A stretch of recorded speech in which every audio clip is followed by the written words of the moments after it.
Maayong buntag mga kapotpot, ayan isang quick getaway nga po papuntang Nasugbu, Batangas at mag-holiday syempre, mag-eleksyon at syempre at advance birthday Welcome! celebration namin kay lola namin. Ayan, gabi na nga kami nakarating dun sa Marlo Beach Resort. Ayan po, at bawal na nga mag-swimming at hanggang 10 lang yata po. Yan, ganyan na lang po ang aming activity. Siyempre, kinabukasan, ayan, maaga nga pong nagising ang mga bata at nag-almusal.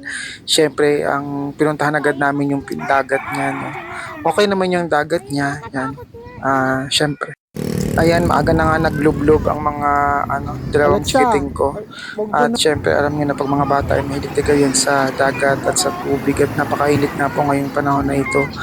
Ayan, maraming salamat po sa pag-support, panonood ng aking videos, yan, mga reels at mga Init! pagko-comment po yan. Maraming salamat po at yan, please don't forget to like, comment, and share po ng aking Sayang mga ang videos. Mama, social maraming salamat.